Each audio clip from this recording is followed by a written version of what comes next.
My name is Riley.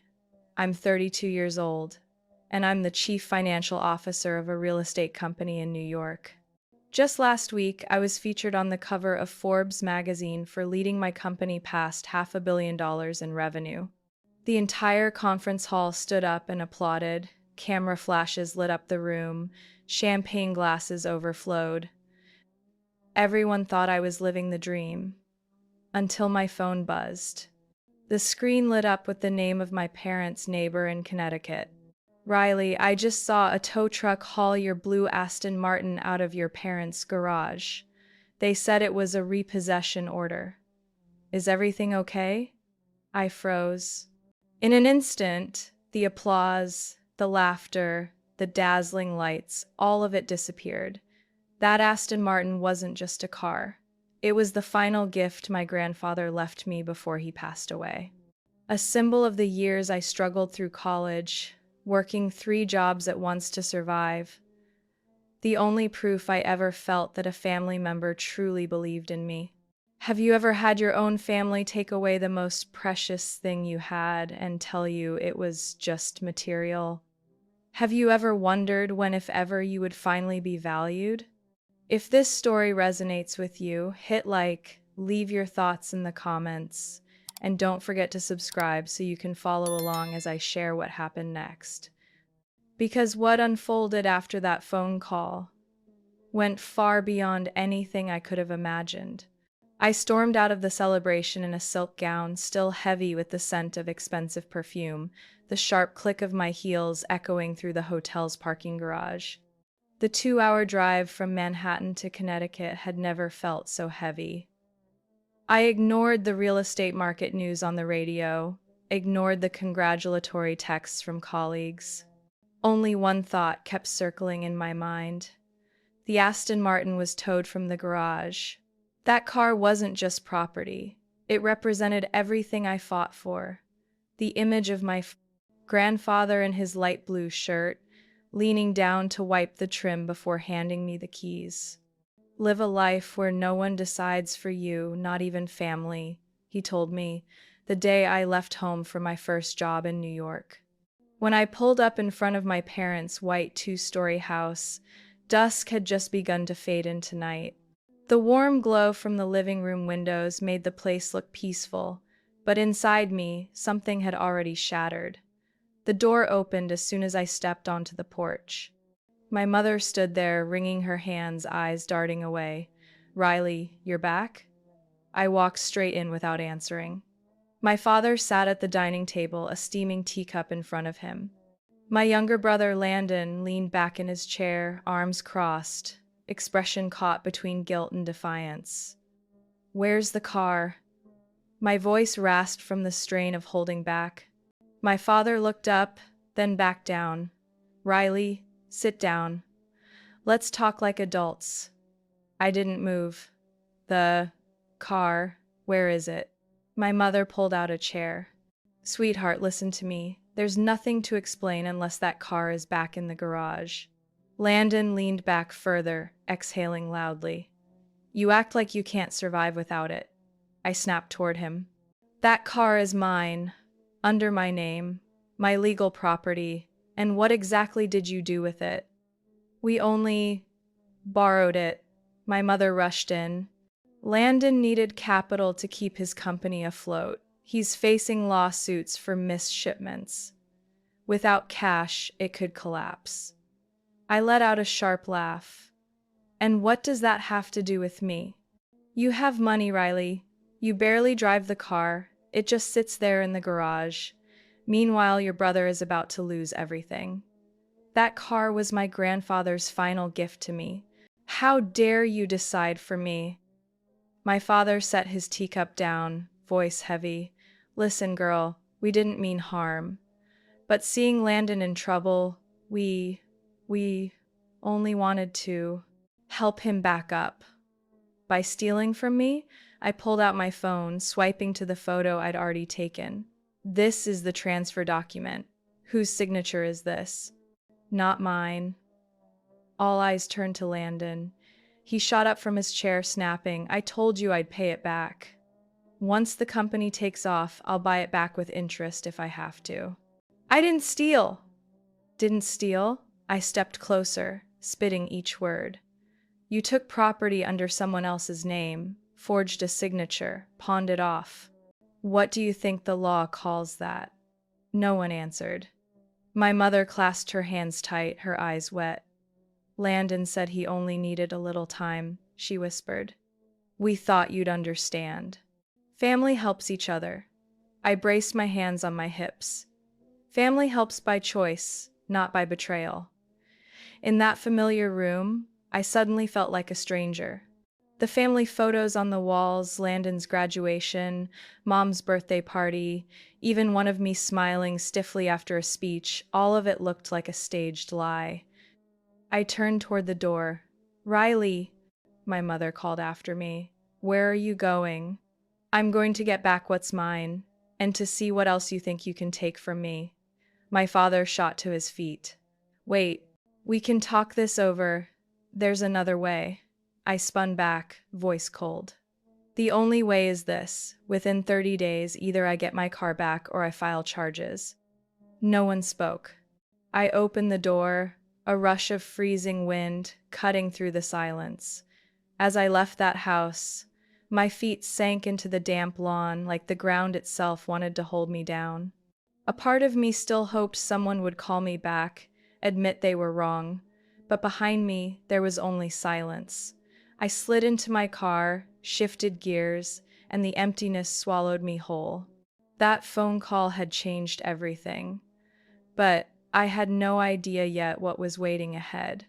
Because in tracing that car's disappearance, I wouldn't just uncover the truth. I'd uncover everything they had hidden from me for years. Driving down the dark suburban roads, the glow of houses blurred past. Each window shut tight, as if the world was asleep while I was suspended in the middle of a betrayal I never saw coming. Rage boiled in my chest, but beneath it was something sharper. The ache of realizing someone had just erased the last beautiful memory I held of my family. They said I already had too much. That an old car couldn't matter more than Landon's future. I've heard lines like that hundreds of times, literally. When I was accepted into finance school, I paid my first semester tuition with money saved from my cafe job near the dorms. My parents said their cash was tied up in a kitchen remodel. A few months later, Landon got a brand new gaming computer and a plane ticket to a summer tech camp in California. He's gifted. He needs encouragement, my mother said when I asked about my tuition bill. I didn't complain back then. I was young, naive, convincing myself favoritism wouldn't cut so deep. I told myself if I worked harder, eventually they'd see me. Then at my college graduation, no one from my family showed. They said their flight was canceled last minute. But the very next day, Facebook was flooded with pictures of my mom at Landon's concert. I scrolled once, shut my notifications, and whispered to myself, "It's fine." I kept whispering that until I couldn't anymore. The Aston Martin was the only thing my grandfather left me, not for its monetary value, but because he prepared it just for me. He once told me, "You're the only one in this family who knows what it means to fight without someone holding you up." I still remember him pulling back the dusty tarp in the old garage, grinning as the car gleamed like freedom itself. "Keep it, Riley." He pressed the keys into my palm. "Because you deserve something that's yours alone." And now my parents, who barely acknowledged his passing, had taken it like it was nothing but clutter. No permission, no respect. At the next intersection, the red light glowed across my windshield. Something inside me went cold. Not just anger, clarity. I no longer had a safe place in that family. Whatever fragile bond I'd tried to protect with duty and hope was now just dust on the rearview mirror. I pulled into an empty lot near a 24-hour diner, walked in, and ordered a black coffee. The few truckers inside sat silently over untouched bowls of soup. I took a corner booth, pulled out my phone, and scrolled to Mason's number, my attorney since I bought my first condo. My thumb hovered. I couldn't press call. Not yet. Not because they didn't deserve it, but because I still wanted just once for someone in that house to step forward and admit they were wrong. My phone buzzed. A text from my mother. Drive safe. We didn't want you upset. We just wanted to help Landon. I stared at the words, then set the phone down. They didn't understand. It wasn't about the car. It was about them never seeing my dreams as worth anything. Landon's failures weren't from lack of money. They came from always being saved before hitting the ground, never learning to stand on his own. I'd been labeled the workaholic, the cold one who chose career over family gatherings. But when I succeeded, they treated it as inevitable, like it had been handed to me, not carved from blood and time. Landon's words echoed in my head. You act like you can't live without it. No, I could live. I had survived worse. But that sentence revealed what he truly didn't grasp, that everything I had was paid for with the youth he spent dreaming while I sacrificed. The coffee went cold. I stood, left some bills on the table, and walked back to my car. On the road back to my New York apartment, I opened the Notes app on my phone and started a new list. Title: Legal Options. 3 bullet points. Research legal. Grounds for signature forgery and asset theft. Check vehicle ownership records at the DMV schedule meeting with Mason Monday morning. I didn't want to do this, but they'd left me no choice.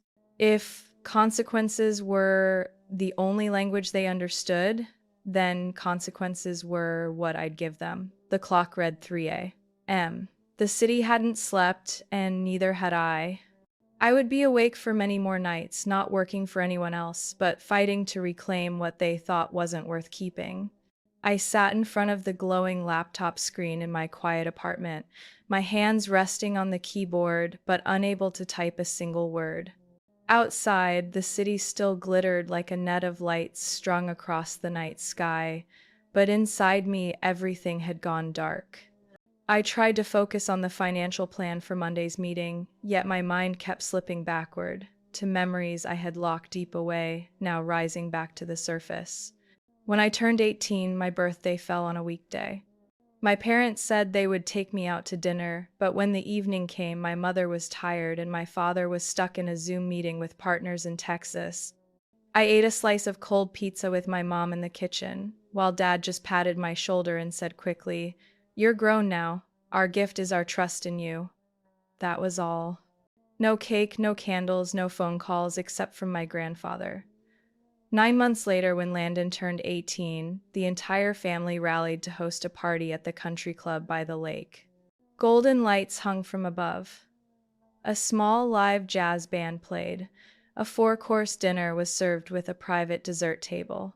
My father stood in the middle of the hall, raising a glass to toast Landon as the one carrying the great expectations of the family line.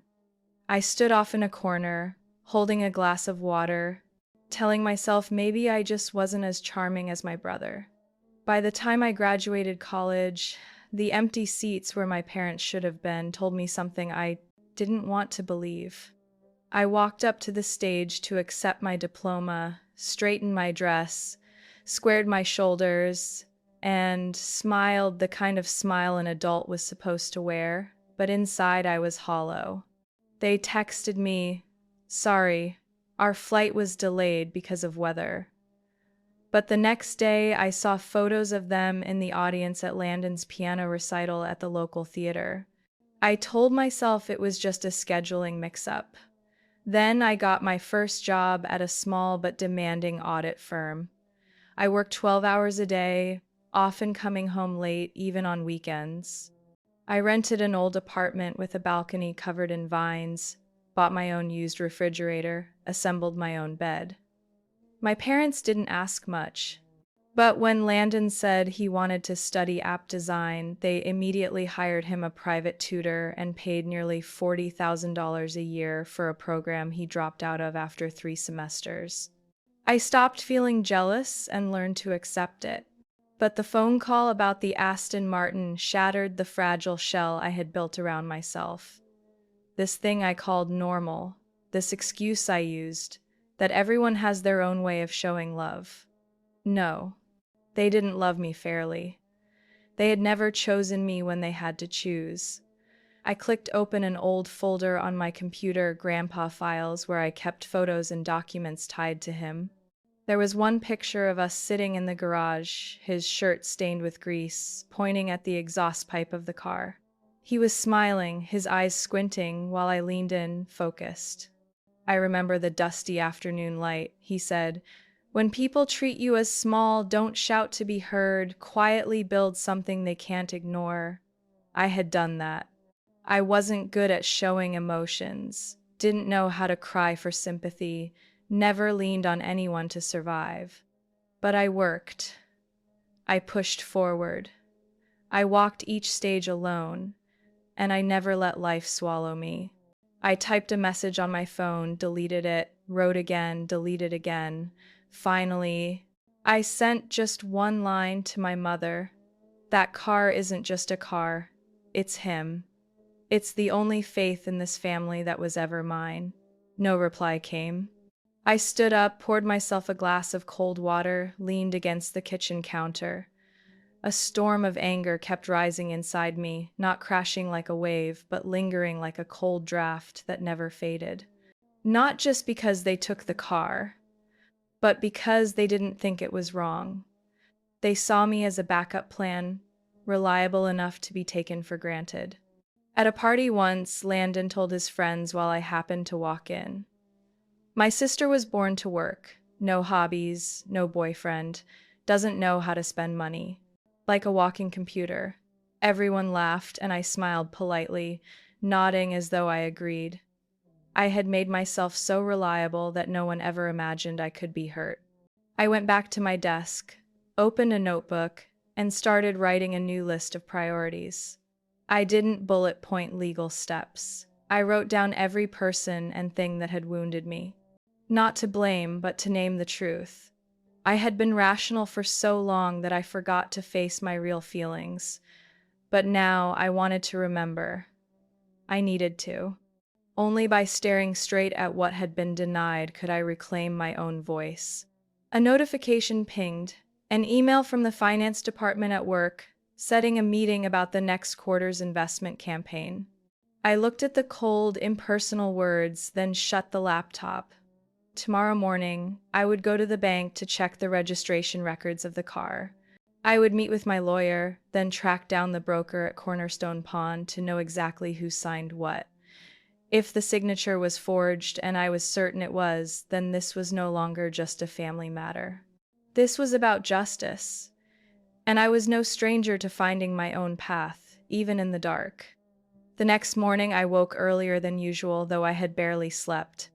Thin sunlight streamed through the curtains onto the pale wooden floor, but inside me it's still a gray fog. I brewed a cup of black coffee and carried it out to the balcony. On the street below, traffic was just beginning to hum, while I was about to step into a confrontation no one in my family ever imagined.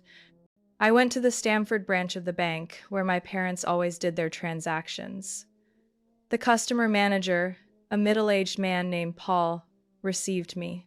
He was polite but cautious, giving me a measured look when I handed over my ID and explained I wanted to check records tied to the Aston Martin under my name.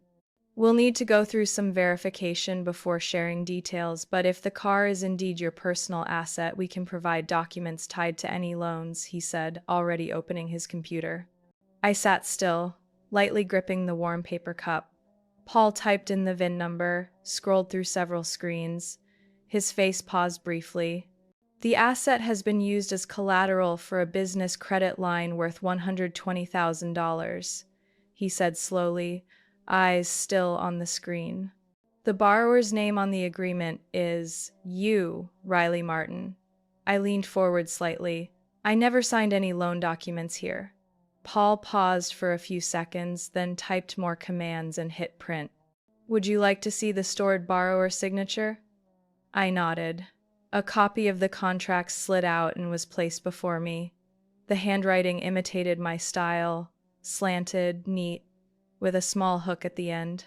but it missed one subtle detail no one had ever replicated: my Y.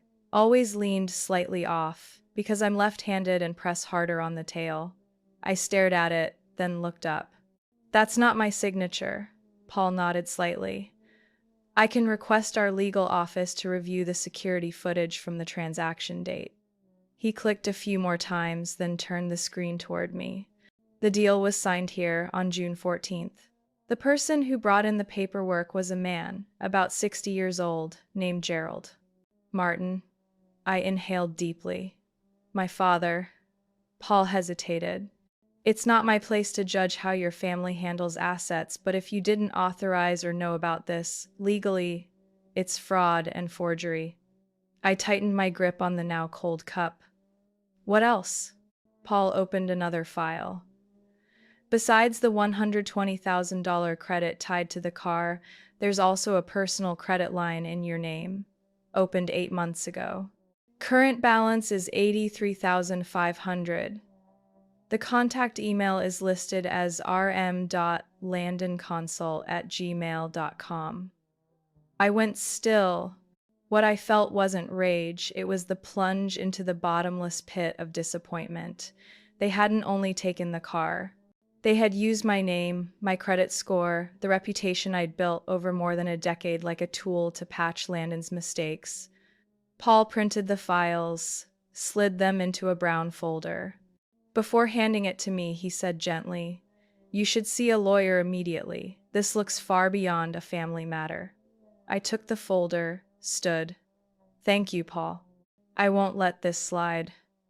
I walked out of the bank, folder tucked against my side like a thin shield. I didn't want to fight, didn't want to drag the law into a place once called home. But I had no choice now. Back at my office, I called Mason, my lawyer. We agreed to meet at a cafe near the financial district at noon. He spotted me from afar, waved, and pulled out a chair. Still his usual composed self, white shirt sleeves rolled up, calm face. I set the folder down, opening each page like tracing wounds. My parents used my name to open 2 credit lines, one tied to the car my grandfather left me, another personal one I never knew about. This is a forged signature. Mason leaned in, studied the documents carefully. He nodded slowly, like he'd seen this before, but I knew he wasn't looking at me with pity. He looked with respect, for someone choosing to face the truth. Legally, this is serious. Could be prosecuted criminally if you press charges. But I understand this isn't strangers. No, I said, eyes still on the forged name. It's family. Which makes it worse. Mason sat quietly for a moment, then spoke evenly. I can help you file charges, or I can help you start by sending a repayment demand with a legally binding repayment plan. No criminal case, but justice still enforced. I looked at him. We prepare both, one for court, one for negotiation. Let them choose. Mason nodded. Do you want to face them directly, or should I send notice? I want to talk to them first. Just once. I leaned back. My coffee sat untouched. I wasn't thirsty. I was cold. But silence was no longer an option. No one has the right to steal another person's dreams and call it for family. That afternoon, as soon as I got back to my apartment, my phone rang. The screen showed Aunt Evelyn. I hesitated, then swiped to answer. Riley. Her voice was soft, as though careful not to alert anyone near her. Do you have a moment? I leaned against the sofa, breathing slowly. I'm listening, Aunt. She paused for a few seconds. I heard a door close on her end, then silence so complete I pictured her sitting in her kitchen, a cup of tea in her hand, eyes far away. I don't know how to start, but I need to tell you this. I heard them talk about the car over a month ago. I sat up straight. What did they say? Your parents. And Landon too. They called me, and then others on your mother's side. They said you agreed to let Landon use the car as collateral. that you wanted to help him start his business but didn't want it public because of your career. I said nothing. My head pounded with the rush of blood. She went on, her voice slow, gentle, as if soothing a wound she hadn't caused. At first I thought it was odd, because I know how careful you are, but your mother insisted you were willing. She said you had already backed a loan before and this was just transferring the car. I believed her, or at least I didn't question it. I swallowed hard. And they told the entire family? The whole family. And bragged about it too. Your mother said you've made it, that you have a strong place in finance now, so you could lift up your brother. Your father, he told the story proudly. Riley is the daughter who thinks of her family, who never forgets her roots, he said. I let out a dry laugh, unsure if it was bitterness or because nothing could surprise me anymore. Aunt Evelyn stayed silent for a moment, then her voice lowered. I'm sorry I didn't call sooner. I thought everything had your approval. But when I heard you went back asking for the car and demanding documents, I realized something was wrong. I leaned my forehead on my knee, trying to steady my voice. They didn't just take my car. They used my name to decorate their story. I know, and that's wrong. Her voice didn't shake, carrying a firmness I had always wished someone in the family would have for me. I closed my eyes, holding back something that was rising in my chest. Can you tell me, besides you, who else heard them say that? Uncle Martin, your grandmother, and Louis and his wife. Everyone believed you were funding Landon. They even texted me congratulations, saying you've made it but still know how to live for family. And your father's side, well, they used the story to brag that the family had two accomplished children. One, a successful businessman, the other in finance, now working together to build the next generation. I lifted my head, my fingers tracing the rim of the glass of water on the table. Everything felt like a staged play. I wasn't just cast as the successful sister supporting her brother. I had become a backdrop for my parents' self-made myth. Aunt, I asked, if I stayed silent, this story would just continue, wouldn't it? She didn't answer right away. I heard the sound of her sipping tea, probably because people like the story. It makes them feel like this family is a model. They don't care what's broken inside. I exhaled. I'm going to face them, but not to compromise. Do you want me to come with you? I was surprised.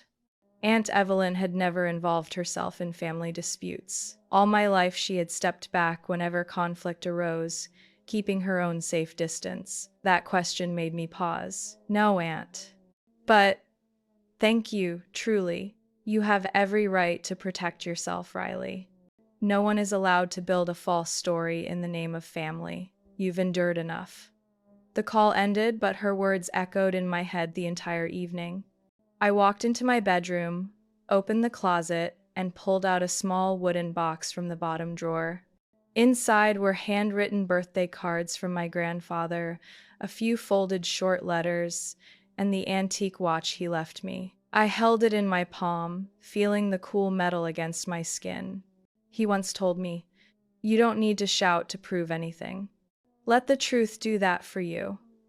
The truth now wasn't just in the paperwork, but in the resistance I was about to take, not to win or lose, but to reclaim the place that had always been mine.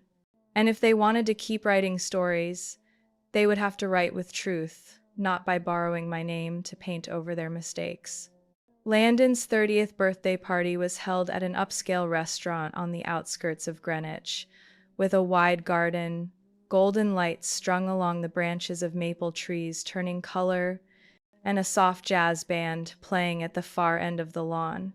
Round tables draped with white cloths, sparkling crystal glasses, and clusters of soft blue hydrangeas decorated the room.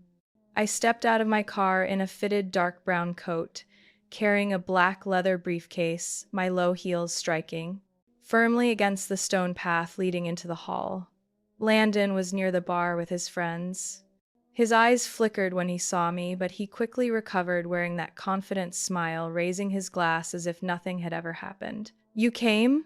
he said, walking over, a trace of expensive cologne drifting in the air. "Now that's a surprise." "You should be surprised," I replied shortly. Before he could say more, I walked past him straight into the main hall, where my parents were speaking with Uncle Louis and my grandmother. My mother saw me first. She froze slightly, but forced a smile. "Riley, I didn't expect you to come." Her voice carried something soft yet defensive. "Because you thought I would stay silent forever?" I met her eyes directly. My father stood stiff beside her, his face hard as stone. "Don't make a scene in the middle of the party, please," he said quietly, his tone carrying that familiar pleading edge. I set my briefcase on a nearby table, unlocked it, and pulled out a USB. "There are a few things here everyone should hear." Before anyone could react, I walked to the stage, where the band had paused. I looked at the sound technician and raised my hand. "I need to play a recording. It's important."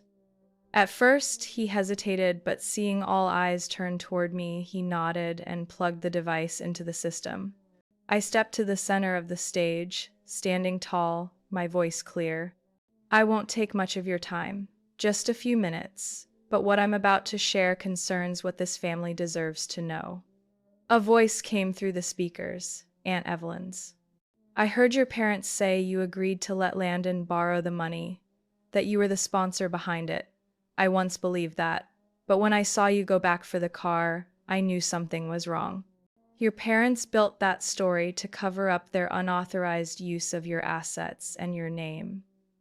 The hall fell silent. That voice, those words, were undeniable.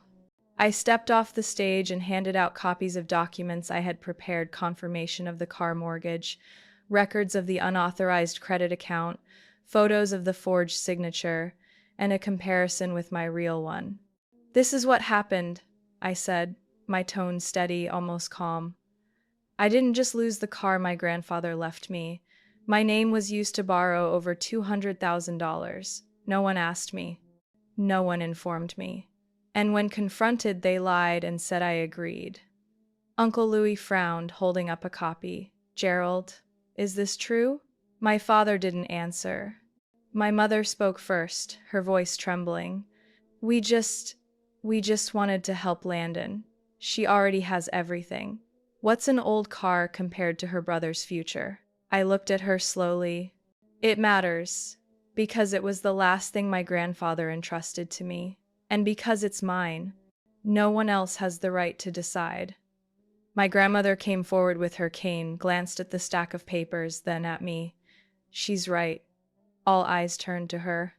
All her life, she had stayed neutral, never stepping into the rifts between me and my parents. But now, she looked straight at her son, her face stern. "Gerald, Claire, you went too far. You can't keep hiding behind the word family to excuse wrongdoing." Landon jumped in, his face flushed. "I didn't mean harm, I thought she'd understand." I turned to him. "Understand that you forged my signature? Understand that you mortgaged my car? You never respected what I built. You only needed a clean name to prop up ideas you never prepared for." Landon went silent. Across the room, Uncle Martin muttered through clenched teeth, "I can't believe this is what you did to your own daughter?" My father suddenly looked older, warier. He glanced around the hall where relatives whispered, shook their heads. "Riley," he began, but I raised my hand to stop him. "I didn't come here to shame anyone. I came to restore the truth. Because if I stayed silent today, tomorrow, someone else would believe they could use family to cover any abuse." No one replied. My mother clasped her hands tightly, her head bowed. The jazz music had stopped. Only the sound of wind rustling through the maple branches outside filled the room. I turned, gathered my documents, and walked out of the hall under the long silence behind me. And though my back was straight, each step declared that truth must have someone brave enough to stand for it, even if it meant stepping away from your own family. I sat in the office of my lawyer, Mason, the black leather chair feeling larger than usual. Outside the window, light rain fell, drops trailing down the glass like a net of words unsaid. In front of me was a thick file over 100 pages, every legal document Mason had prepared in the past few days. The forged loan contracts, the car registration papers, the recording of Aunt Evelyn's admission, and bank statements showing 2 active credit accounts in my name, both delinquent. "I've prepared the full lawsuit," Mason said, his voice calm but his eyes cautious. "With all this evidence, if we file, they won't be able to deny it. Penalties could be anywhere from 2 to 4 years of probation, maybe prison if the prosecutor pushes." I folded my arms, tapping my finger lightly on my other arm. "If this were strangers, I'd have signed the complaint yesterday. But these are your parents." He nodded, as though echoing the line that had replayed in my mind so many times it was just a recording now. I sat in silence for a long moment. I remembered my mother's eyes at the party, not fearful at being exposed, but empty, like someone who no longer knew what to hold on to. And my father, the one who taught me never to sign a blank page, had been the one to forge his daughter's name. Mason leaned forward, pulling out another stack of documents. "I've also drafted an alternative. If you want a civil resolution, we can create a binding repayment agreement. They'll be legally obligated to pay off the debts in your name, in scheduled installments with legal oversight. If they default even once, the criminal complaint is filed immediately." I lifted my head. "Who signs it?" "All 3, Mason said. "Gerald, Claire, and Landon. But in the draft, repayment is evenly divided." I shook my head firmly. "No, change it. Landon carries most. 70% of the debt. My parents can share the rest if they choose, but I won't let them cover for him again. He's hidden behind them long enough." Mason nodded. "You want it specific to the number?" "I want it precise. And add this: if Landon misses even one payment, the whole agreement is void. Court takes over." Mason considered, then opened his laptop and began editing the clauses. I watched the words appear on the screen, not with triumph, but with weary relief. I never imagined I'd have to negotiate with my own parents like this. But some boundaries, once broken without repair, can only be redrawn by law. "Can we send the notice today?" I asked. Mason nodded. "Do you want me to deliver it on your behalf, or do you want to hand it to them yourself?" I answered slowly, as though hearing each word slip from my own mouth. "I want them to read it themselves, not through anyone else." That night, I printed 3 copies of the contract. Each one already had my signature and Mason's as the legal witness. I placed them into a thick envelope, sealed it carefully, then drove back to Connecticut. My parents' house looked the same, the lawn trimmed evenly, the porch light glowing softly. But this time, when I stepped onto the porch, no one opened the door right away. I had to ring the bell 3 times before my mother appeared, her face still shaken from the party. "Riley," she exhaled, her voice weary. "I came to deliver this," I said, holding out the envelope. "Inside is a legal agreement. If the 3 of you sign and follow the terms, this ends here. If not, the lawsuit will be filed on Monday."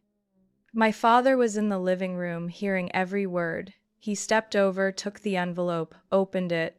When his eyes ran over the numbers and the clear terms, his lips pressed tight.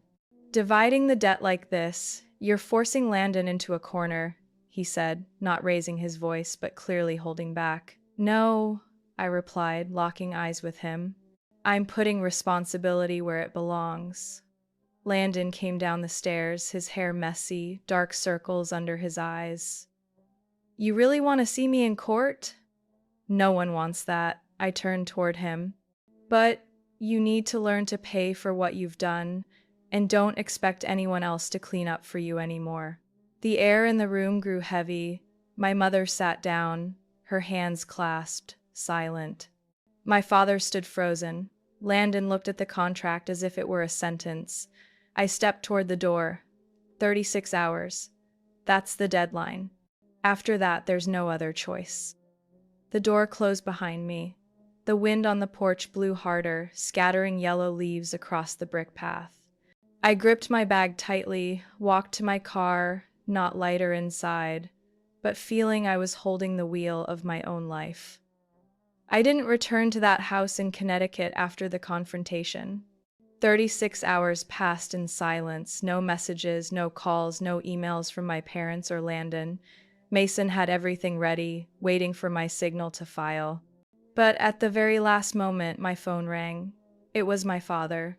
"We signed," he said flatly. "You can pick up the originals this weekend." I didn't ask further. His voice was low and dry, as if each word carried not just weight but bitterness. I hung up and texted Mason to confirm. It seemed finished. But that was only the first step. The collapse began right after, and none of them foresaw how fast it would come.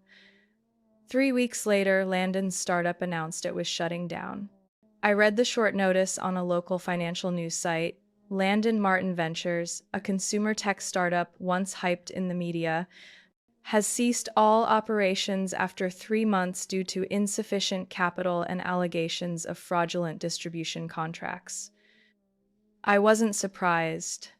Watching the repayment process, I had already realized Landon had no real financial plan. The product hit the market without proper testing. Retail contracts had no legal guarantees. The entire strategy was built on the belief that social media will save everything. But social media doesn't rescue a negative account balance. The next call I got was from Aunt Evelyn. Her voice was heavier than usual. "They sold the house, Riley, the Sarasota villa." I stayed silent. She went on, "Your mother called me," she cried, "said she never thought it would go this far. They had to sell half the shares of the pottery store the family had run since your grandparents' time. The money went toward paying the first installment in the legal agreement." I didn't feel relief or satisfaction. It was like standing on an old battlefield, surrounded by collapsed structures. I had once thought maybe some part of me would feel settled, seeing them pay the price. But when it happened, there was only emptiness. At the end of the month, Mason sent me a short email. The subject line, "Warning." Inside was a letter from a group of private investors who had funded Landon's company. They had filed a civil suit in county court, accusing him of financial fraud, falsifying initial order numbers, and using his sister's reputation to convince them to invest. I picked up my phone and replayed the recording I had secretly made of my conversation with Landon at his birthday party, the legal evidence. In it, his voice was clear. "You're already successful. Just your name.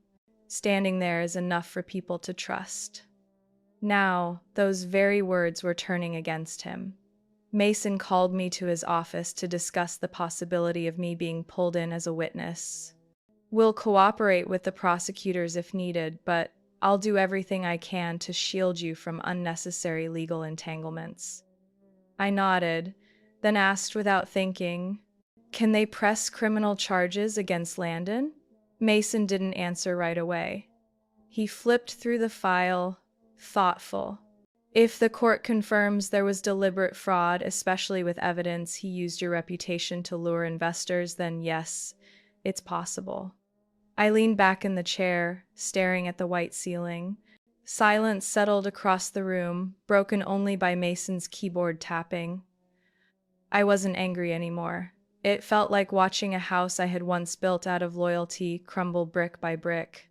That weekend, I went to my parents to check the repayment schedule.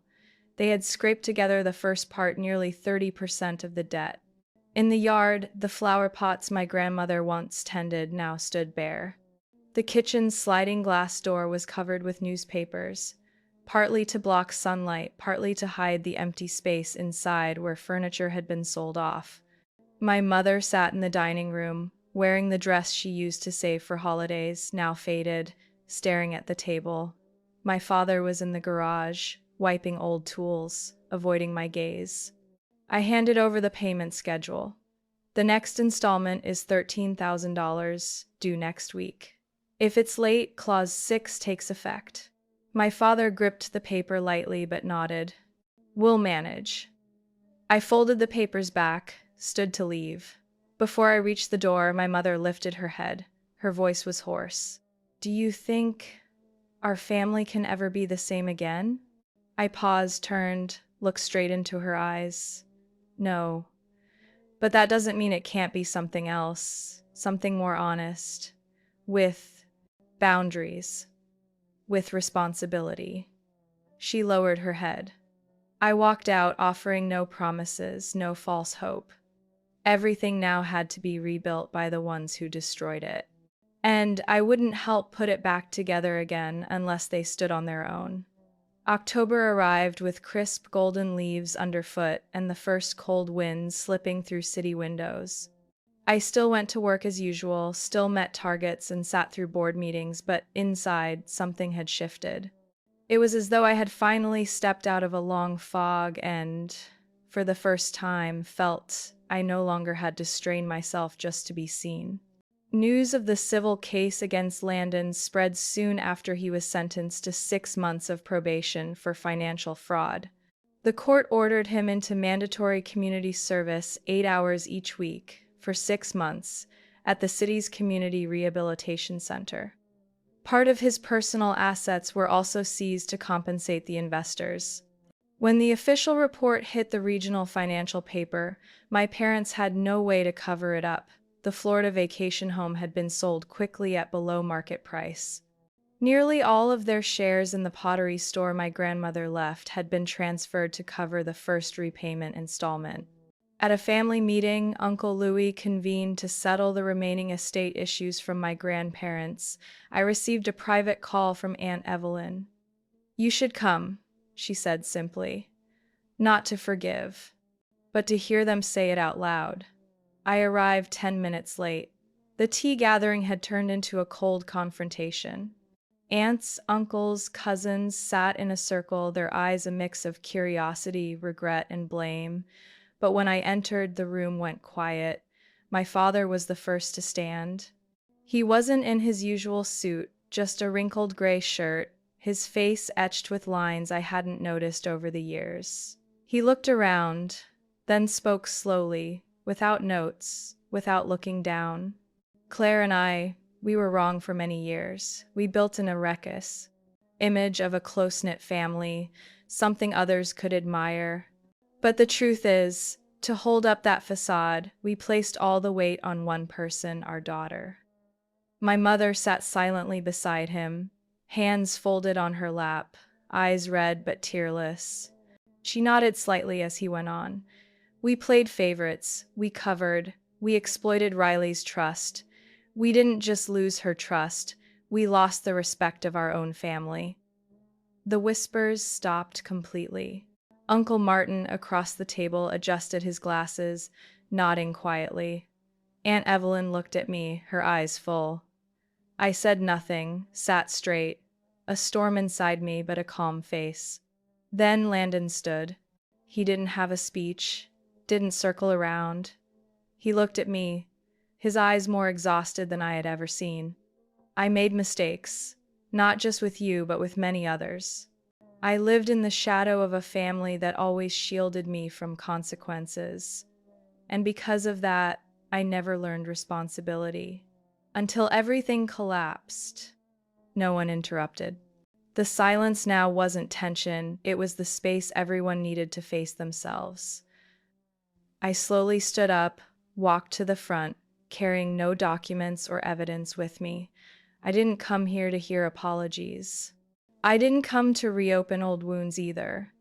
Everyone has to learn to face the cracks they've created. I've been doing that for the past 10 years, and now it's your turn. I looked at my parents, then at Landon. No one has the right to define sacrifice by taking what doesn't belong to them. After the meeting, I didn't go home right away. I drove straight to the small garage in Westport, where I had kept the Aston Martin after reclaiming it. The garage door opened, sunlight spilling onto the black polished body that gleamed like glass. I walked closer, my hand brushing over the smooth paint, my fingers tracing every familiar line. I didn't need to drive it then. I just stood there, looking at it the way I looked at myself, a part of my past that was no longer just a distant dream, but the result of a long journey of standing firm. In the end, what I reclaimed wasn't just the car or the money or even victory over my family. It was the recognition that I had the right to set boundaries, the right to decide what was enough. I returned to my apartment when it was already dark. Streetlights cast their glow onto the white walls of my living room, shadows stretching across the one photo I had kept, me and my grandfather, standing in front of the car when I was 24. His hand on my shoulder, his smile both kind and stern. I set my teacup down, opened my notebook, and wrote a few lines. Not plans, not financial targets. But what he once taught me, if you want others to respect you, sometimes you must dare to face what they won't.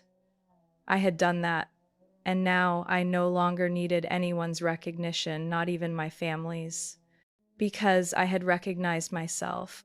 1 year later, I drove the Aston Martin along the winding roads of the Colorado mountains.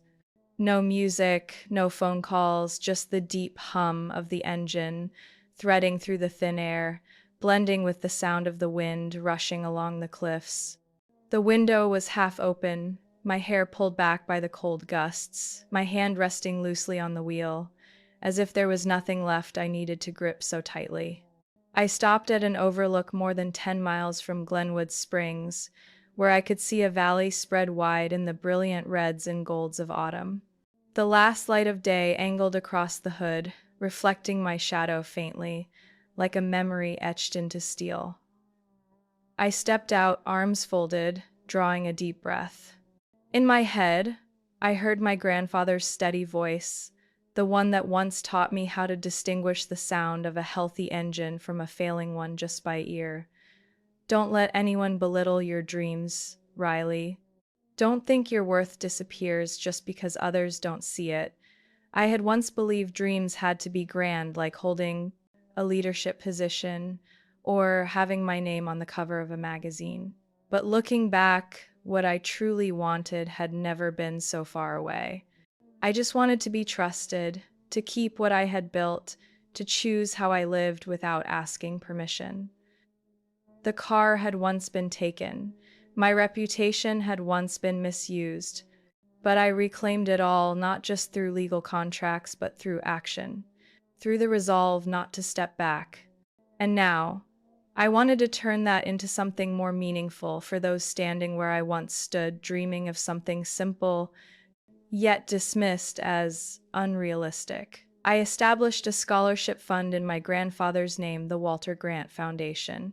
Its purpose wasn't just financial aid for students, but to give young people overlooked by their families a chance at a new start with someone behind them, not to decide for them, but to believe in them when no one else would. The foundation's office was in a small building in Denver's Art District, renovated from an old print shop. The brick walls remained, but inside was an open, bright space with reading tables, a counseling corner, and even a small garage out back where I hired engineers to teach students basic automotive skills, a way of keeping my promise to him, so that one day someone else can place their hand on a car and feel worthy of it. That morning, I arrived at the office earlier than usual. When I opened the door, someone was already waiting at the reception desk. A young woman in her mid-20s, her hair tied back, wearing a white shirt and black khakis. Standing tall, her gaze steady. "Are you Riley?" she asked. I nodded. "Yes. Who are you here to see?" She handed me a folder. "I'm Kendra Miller. I'm applying for the Community Scholarship Coordinator position. I know I may not have all the experience listed, but I read about your foundation in last month's education magazine, and I want to work here." I stared at her face, stunned for a moment. Kendra, a college classmate, the girl I once saw crying in the hallway when her parents pulled her out mid-semester because psychology won't feed anyone. We hadn't been close, just group partners a few times, but I had never forgotten the look in her eyes, then anger mixed with helplessness. I gestured for her to sit, then opened her file. She didn't have a master's degree, no formal coordinator experience, but she had worked 3 years as an assistant at a community mental health center, then studied human resources management through evening online courses. "Do you want to add anything?" I asked, closing the folder. She looked at me, eyes brimming, but her voice steady. "I once thought my dream was worthless. I gave it up because my family said I wasn't practical, that I'd be a burden. But after reading your story, I realized there's one thing I never did: stand up for myself. Because of you, I finally believe someone stands with the children who were dismissed." I didn't answer right away. I glanced through the window, where early light streamed across the red brick wall. Inside me, a knot loosened. "You'll start next week." But here, we don't work to impress anyone. We work so that someone else doesn't feel as alone as we once did. Kendra nodded, this time tears falling freely. Not because she got the job, but because she was heard. That afternoon, as I drove the Aston Martin back to the garage, I stopped halfway, my hand resting lightly on the wheel. In the rearview mirror, I saw the woman I had been a year ago, the one struggling to stay composed when the car was taken, when her dream was mocked. But ahead was the road I had chosen, no longer about proving anything, just continuing. I whispered into the wind, "Thank you for not letting me become someone who lives without daring to dream." And for the first time in years, I wasn't just driving a car.